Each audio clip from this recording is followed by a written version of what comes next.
Well, they were very close. They were good kids to be around. They just really enjoyed each other, enjoyed life. They were involved in different sports, loved being on the farm, being out in the country, and pretty much your normal teenagers. They could complete each other's jokes. They were great when you got them, talking together. They were hilarious.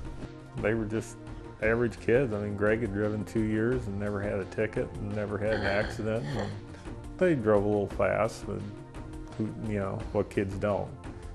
It started out just to be a normal morning.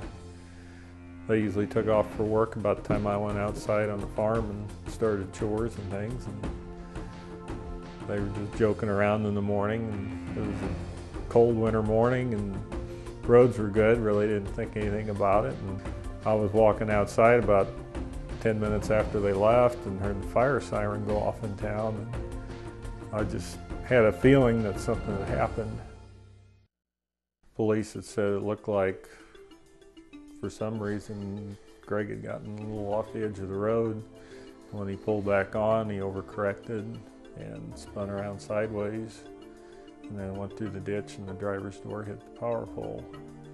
And they estimated he was going 79 when he lost control and probably hit the pole around 50 miles an hour. So we had to drive by it in order to get to the hospital. We just knew that our whole reality had changed, and as bad as the accident looked, we didn't know if we had any sons left. We stayed down at the hospital for a week or 10 days because Steve was in such critical condition and moment to moment. And then we were also dealing with the fact that we had a funeral to plan. And it was an incredibly impossible situation, really hard. When we left the rehab hospital, they basically told us Steve will probably never walk again, never talk, never be able to eat. He was on a feeding tube, and the best prognosis wasn't very good. It's hard,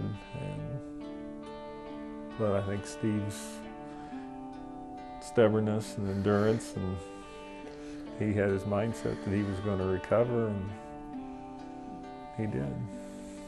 I remember not being able to talk. That was frustrating. I should have said, slow down. One thing I think about is every birthday is a celebration that Steve's here, but it's a time of grieving that Greg isn't.